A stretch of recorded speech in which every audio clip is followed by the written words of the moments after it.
Cell structure and function. You have learned that each living organism has many organs.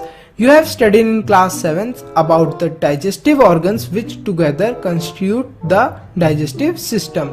Each organ in the system performs different functions such as digestion, assimilation and absorption. Similarly, different organs of a plant perform specialized functions. For example, roots help in the absorption of water and minerals, are responsible for synthesis of food. Each organ is further made up of smaller part called tissue. A tissue is a group of similar cells performing a specific function. Paheli realized that an organ is made up of tissue which in turn are made up of cell. The cell is a living organism is the basic structural unit. अब यहाँ पर देखो basic सी बहुत ही आसानी सी चीज बताई गई, आपको बहुत ही सिंपल करके मैं आपको बता देता हूँ.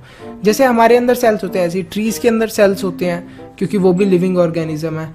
यहाँ पर एक जो मेन पॉइंट कहने की कोशिश करी गई है वो ये है कि जो हमारे सेल्स होते हैं जब ये सेल्स जुड़ते हैं तो ये क्या बनाते हैं, टिश्यू बनाते हैं. जब बहुत सारे टिश्यू एक साथ जुड़ते हैं तो वो क्या बना देते हैं, वो बना देते हैं ऑर्गन को.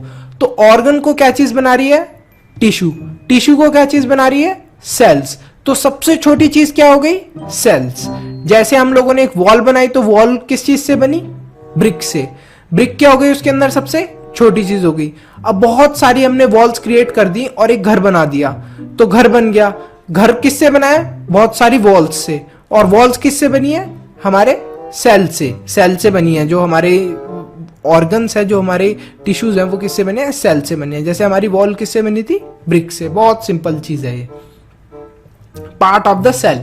अब यहां पर हम लोग थोड़े बहुत पार्ट्स के बारे में पढ़ने वाले हैं सेल्स के. बहुत ही इजी कंसेप्ट है, बहुत ही आसानी से हम लोग समझ लेंगे. Cell membrane. The basic component of cell are cell membrane, cytoplasm and nucleus. जो बेसिक होते हैं, जो ये कुछ ऐसी चीजें हैं जो आपको देखने को ज्यादातर मिल जाएंगी सब सेल्स के अंदर. जो क्या है, उसकी मेम्ब्रेन हो गई, साइटोप्लाज्म हो गया और न्यूक्लियस हो गया. The cytoplasm and nucleus are enclosed within the cell membrane, also called the plasma membrane. ये किसके अंदर, सेल के अंदर क्लोज्ड होते हैं, ये क्लोज पोजीशन के अंदर होते हैं. ठीक है. और यहाँ पर क्या बताया गया था, membrane separate cell from one another and also the cell from the surrounding medium. ये जो मेम्ब्रेन होती है, ये मेम्ब्रेन क्या होती है, सेल मेम्ब्रेन. सबसे ज्यादा बच्चे जिसमें कंफ्यूज होते हैं.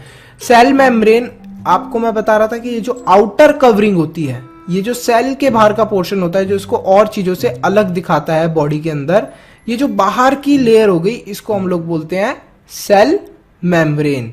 तो ये होती है हमारी सेल मेम्ब्रेन. बहुत सिंपल चीज है. Separate cells from one another and also the cells from the surrounding medium, यही बताया गया यहाँ पर भी. The plasma membrane is porous and allows the movement of substance और material both inward and outward. और एक बहुत ही इंपॉर्टेंट चीज मैं आप लोगों को बता देता हूँ. बहुत सारे बच्चे मैंने ऐसे देखे हैं जो प्लाज्मा मेम्ब्रेन और सेल मेम्ब्रेन के अंदर कंफ्यूज हो जाते हैं. बहुत ही सिंपल चीज है, मैं आपको समझा देता हूँ. तो ये जो आउटर आपको कवरिंग दिखती है, ये क्या होती है, हमारी सेल मेम्ब्रेन. और जो हमारे सेल्स होते हैं, जो भी इनके अंदर जो छोटे छोटे ऑर्गेनल्स होते हैं, जो डिफरेंट टाइप की और भी चीजें प्रेजेंट होती हैं सेल के अंदर, उनको जो बाहर से कवर करती हैं वो क्या होती हैं, प्लाज्मा मेम्ब्रेन. अब सेल मेम्ब्रेन और प्लाज्मा मेम्ब्रेन होती है जो हमारी. प्लाज्मा मेम्ब्रेन क्या करती है, प्लाज्मा मेम्ब्रेन होती है पोरस, और वो क्या करती है, वो अलाउ कर देती है सब्सटेंस को अंदर और बाहर जाने के लिए. जैसे सेल के अंदर जो भी चीजें प्रेजेंट है, उनको कोई चीज चाहिए मान लो, तो उनको कोई ना कोई तो सब्सटेंस चाहिए होगा. तो इस वजह से मेम्ब्रेन क्या होती है, पोरस होती है, वो अलाउ कर देती है. मान लो उनको पानी चाहिए तो वो वाटर ले लेंगी, और मान लो अगर पानी उनके पास ज्यादा हो गया, उनको रिलीज करना है वाटर, तो वो उसको क्या कर देंगी, आउटवर्ड की डायरेक्शन में बाहर भी निकाल सकती हैं. तो अंदर भी ले सकते हैं वो अगर किसी मटेरियल की जरूरत है, और अगर किसी मटेरियल की जरूरत नहीं है तो उसको बाहर भी निकाल सकते हैं. ये होता है प्लाज्मा मेम्ब्रेन का बेसिक जो फंक्शन है. अब यहाँ पर हम देख लेते हैं एक एक्टिविटी 8.3 के अंदर क्या बताया गया है. In order to observe the basic components of the cell, take an onion bulb, remove the dry pink covering peels. You can easily separate these from the fleshy white layer of the bulb with the help of forceps or even with your hands. You can also break the onion bulb and separate out thin layer. Place a small piece of thin onion peel in a drop of water on a glass slide. The thin layer can be cut into smaller pieces with the help of a blade or forceps, and add a drop of methine blue solution to the layer and place a cover slip on it. अब यहाँ पर क्या करा है, ये onion पील वाला जो experiment होता है जो करते हैं स्कूल्स के अंदर वो बताया गया है. तो इसके अंदर क्या करा है, इन्होंने अनियन ले लिया है, अनियन की जो पील है उसको निकाला है, उसके ऊपर मिथाइन ब्लू डाला है और उसके ऊपर कवर स्लिप लगाई है और ऑब्जर्व करा है माइक्रोस्कोप के अंडर. ये आप स्कूल के अंदर ज़रूर करेंगे एक्सपेरिमेंट, और अगर नहीं करेंगे स्कूल के अंदर तो ज़रूर डिस्क्रिप्शन के अंदर बताएं, मैं आपको ये एक्सपेरिमेंट करके दिखा दूंगा. The boundary of onion cell is the cell membrane covered by another thick covering called the cell wall. तो जो बाउंड्री ऑफ अनियन सेल होती है वो किससे कवर होती है, दोबारा cell membrane covered by another, उसके ऊपर भी क्या लगी होती है, another covering called the cell wall. उसके ऊपर क्या लगी होती है, सेल वॉल की कवरिंग लगी होती है. The central dense round body in the centre is called nucleus. जो बीच में आपको एक पार्ट दिख जाएगा, ये वाला जो पार्ट होता है इसको हम लोग क्या बोल देते हैं, न्यूक्लियस. और जो ये दिख रहा है ये व्हाइट वाला खाली पार्ट जो न्यूक्लियस के आसपास में है, इस वाले पार्ट को क्या बोलते हैं हम लोग, cytoplasm. The jelly like substance between the nucleus and the cell membrane is called cytoplasm. ये जो साइटोप्लाज्म होता है, ये जो बाहर की आपको लेयर दिख रही है हमारी, ये वाली जो कवरिंग, जो सेल वॉल हो गई या सेल मेम्ब्रेन हो गई, ठीक है, ये जो सेल मेम्ब्रेन हो गई हमारी, इसके जो अंदर ये जो सब्सटेंस भरा हुआ है इसको क्या बोलते हैं, साइटोप्लाज्म. जेली जैसा होता है. और साइटोप्लाज्म के हमें दिखेगा कि आसपास क्या घूमता हुआ दिखेगा, हमें न्यूक्लियस, सेंटर में मोस्टली हमें न्यूक्लियस देखने को मिल जाता है. तो ये बताया गया है आपको. I want to know why plant cells need cell wall. Plant cell को क्यों चाहिए होती है cell wall. You have learned earlier that the cells membrane give shape to the cell. In addition to the cell membrane, there is an outer thick layer in cell of plants called cell wall. इनके पास क्या होता है, plants के पास cell wall. The addition layer, अब ये जो एक layer हमने पढ़ा था अभी, जो लेयर होती है हमारे सेल के ऊपर चढ़ी हुई होती है, जिसको हम लोग क्या बोलते हैं, सेल मेम्ब्रेन. अब इसके भी ऊपर एक लेयर चढ़ा रखी होती है किसके अंदर, प्लांट्स के अंदर, और उसको क्या बोल देते हैं हम लोग, सेल वॉल. क्योंकि देखो दो दो चीजें होगी तो इस वजह से हमारे जो मोस्टली प्लांट्स होते हैं उनको इतना स्ट्रॉन्ग स्ट्रक्चर होता है उनका. मतलब ह्यूमन बींग्स का तो हमारा कितना सॉफ्ट होता है, फ्रेजाइल होते हैं हम लोग, लेकिन वो इतने स्ट्रॉन्ग और स्टिफ इसलिए होते हैं क्योंकि उनके पास दो दो सेल मेम्ब्रेन टाइप होती हैं. This additional layer surrounding the cell membrane is required by the plant for protection. ये किस लिए होती है, जिससे कि प्रोटेक्ट कर पाए प्लांट को. Plant cell need protection against variation in temperature, high wind speed, atmospheric moisture etcetera. अब ये क्यों होती है, देखो ये वाली जो लेयर होती है वो इसलिए होती है कि जो प्लांट के सेल होते हैं उन्हें टेम्परेचर से, हाई विंड की स्पीड हो गई, एटमॉस्फेयर के अंदर जो मॉइस्चर हो गई, उससे उन्हें बचना है. अब हम ह्यूमन बींग्स को अगर आंधी आते हुए दिखेगी, तूफान दिखेगा या गर्मी लगने लग जाएगी तो हम छाया के अंदर चले जाएंगे. अगर आंधी तूफान आएगा तो घर के अंदर चले जाएंगे. ट्रीज और प्लांट्स तो नहीं जा सकते, तो इस वजह से उनके ऊपर एक ये एक्स्ट्रा कवरिंग और है जिससे कि वो बच सके. They are exposed to these variations because they cannot move. वो नहीं एक जगह से दूसरी जगह जा सकते, जैसा मैंने आपको बताया. Cells can be observed in the leaf peel of etc. etc.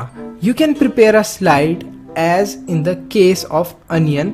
तो जैसे हम लोग ट्रिस्केंशिया के भी केस में हम लोग एक स्लाइड को प्रिपेयर कर सकते हैं, जैसे हमने अनियन वाली केस में करी थी. पहेली ने क्या बुझो से पूछा है, if he can also observe animal cell. क्या हम लोग एनिमल सेल्स को ऑब्जर्व कर सकते हैं, पहेली ने ये पूछा है. टेक अ क्लीन टूथपिक लेनी है और a match stick with the tip broken. Scrap inside of your cheek without hurting it. तो यहाँ पर क्या करा है हमने, मैच स्टिक ले लिया या टूथपिक ले लिया और थोड़ा सा अपना जो चीक है, चीक के अंदर से उसको स्वैप करा है, मतलब उसके ऊपर से रब करा है. Add a drop of iodine solution and place a cover slip over it. उसके ऊपर फटाफट हमें क्या करना है, आयोडीन का सॉल्यूशन डालना है और ऊपर से कवर स्लिप लगा देनी है. Alternatively add 1 to 2 drops of methylene blue solution, observe it under the microscope. You may notice several cells in the scraped material. You can identify the cell membrane, the cytoplasm and nucleus. A cell wall is absent in animal cell. तो cell wall हमारे पास नहीं होती जैसा हम लोगों को पता है, इस वजह से हम लोग इतने स्टिफ नहीं होते। और यहाँ पर ये बताया गया है कि ये सारी चीज़ें हम लोग ऑब्जर्व कर सकते हैं, जैसे ये दिखा रखा है आपको, न्यूक्लियर मेम्ब्रेन हो गई, साइटोप्लाज्म हो गया, न्यूक्लियस हो गया, और ये क्या हो गई, सेल मेम्ब्रेन जो आउटर कवरिंग होती है। Cytoplasm, it is jelly like substance present between the cell membrane and the nucleus. ये जो जेली लाइक सब्सटेंस होता है ये यहाँ पे भरा हुआ होता है, ठीक है, ये प्रेजेंट होता है। And the nucleus, various other components of organelles, और यहाँ पर आसपास और भी कंपोनेंट्स होते हैं, जैसे न्यूक्लियस है यहाँ पर, तो यहाँ पर न्यूक्लियस के आसपास ये भरा हुआ है, और जब आप थोड़ी फर्दर क्लासेस में देखोगे तो और भी आपको कंपोनेंट्स के बारे में बताया जाएगा। Present in the cytoplasm, these are mitochondria, Golgi bodies, ribosomes etcetera. You will learn about them in later classes, आगे वाली क्लासेस में हम लोग पढ़ने वाले हैं। न्यूक्लियस के बारे में बताया गया है, न्यूक्लियस बहुत ही इंपॉर्टेंट है। Nucleus, it is an important component of the living cell. It is generally spherical and located in the center of the cell. It can be stained and seen easily with the help of a microscope. Nucleus is separated from the cytoplasm by a membrane called the nuclear membrane. This membrane is also porous. ये वाली जो membrane होती है ये भी क्या होती है, porous होती है। देखो न्यूक्लियर मेम्ब्रेन, जो न्यूक्लियस होता है उसके बाहर भी एक कवरिंग होती है, देखो न्यूक्लियस के बाहर भी, क्योंकि न्यूक्लियस क्या होता है, एक तरीके से ब्रेन ऑफ द सेल होता है, बहुत स्मार्ट होता है, सारी इंफॉर्मेशन न्यूक्लियस के पास होती है, इसलिए सेंटर में होता है वो। मतलब बता रहे हैं, समझाने के लिए बता रहा हूँ, इस वजह से नहीं होता, इसलिए वो सेंटर के अंदर हम लोग बोलते हैं कि न्यूक्लियस क्या है, बहुत स्मार्ट है, सारी इंफॉर्मेशन न्यूक्लियस के पास है, तो उसके पास भी एक कवरिंग होती है।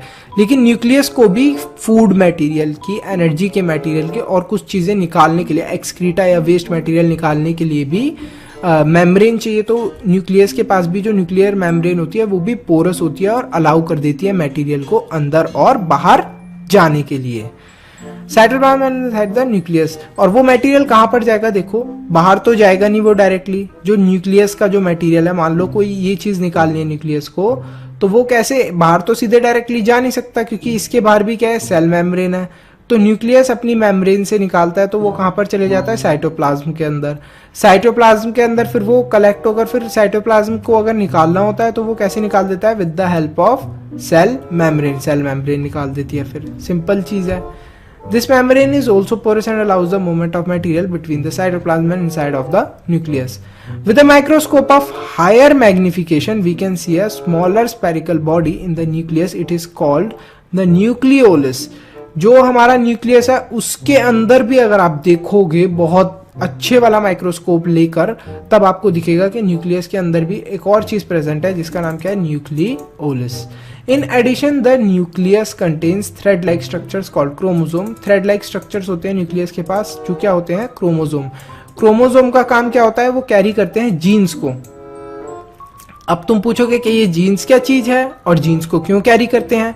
अरे भैया, जीन्स को इसलिए कैरी करते हैं कि तुम्हारी बॉडी को किस टाइप से ग्रो करना है, कितना ग्रो करना है, वो सारी इंफॉर्मेशन किसके अंदर प्रेजेंट होती है, हमारे क्रोमोसोम्स के अंदर। और क्रोमोसोम्स के अंदर होते हैं हमारे जीन्स।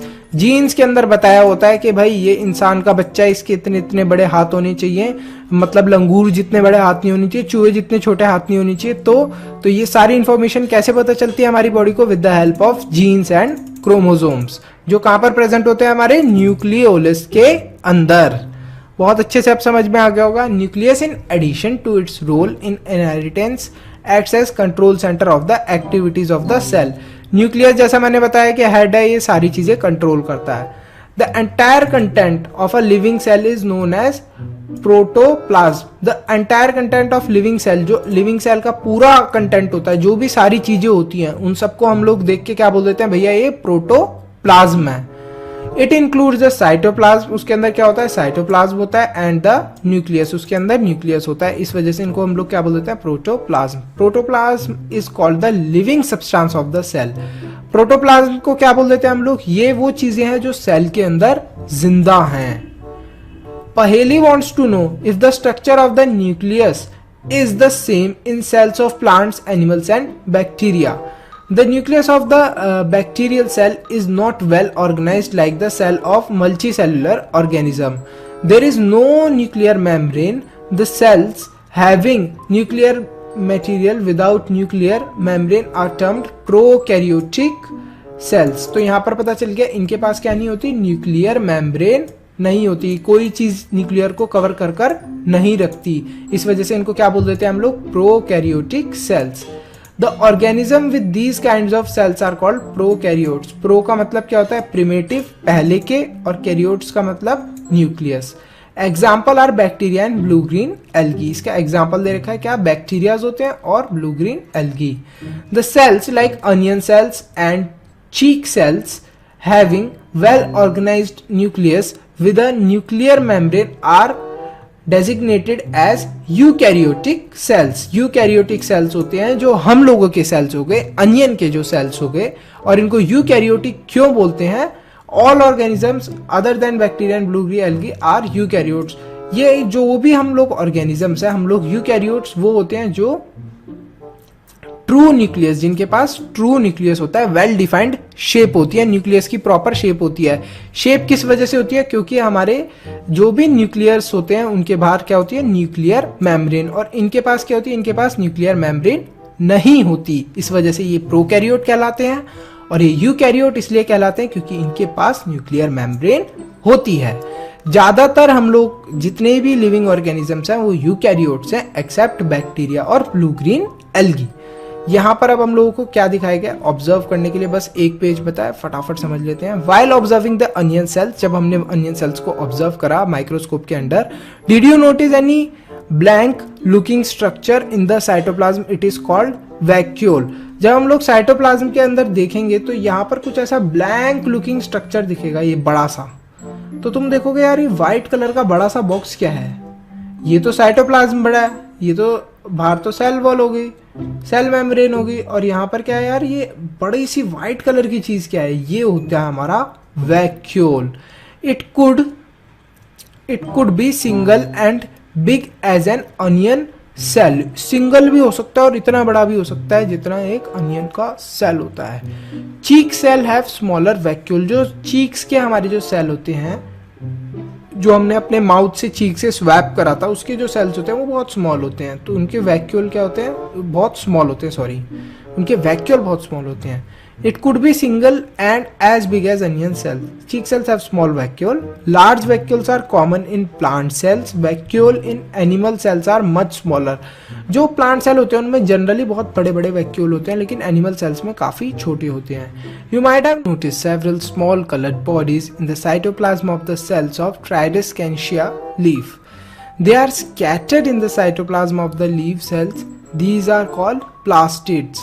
जो हमें इसके अंदर plastids दिख रहे होंगे आप लोगों को, plastids जो होते हैं, जो they are scattered in the cytoplasm. वो क्या scatter हो रखे होते हैं, छोटे छोटे pieces के अंदर present होते हैं, किसके अंदर, cytoplasm of the leaf cells. These are called plastids. इनको हम लोग क्या बोल देते हैं, प्लास्टिड. जो ये ग्रीन कलर का शायद आप लोगों को दिख रहा होगा, ग्रीन कलर का जो ये छोटे छोटे पीसीस में हमें दिख जाते हैं, ग्रीन कलर या फिर डिफरेंट कलर्स के भी ये हो सकते हैं. Some of them contain green pigment called chlorophyll. इनमें से जो कुछ ग्रीन कलर के होते हैं उनके अंदर कौन सा उनके अंदर क्या चीज होती है, कंटेन क्लोरोफिल होती है.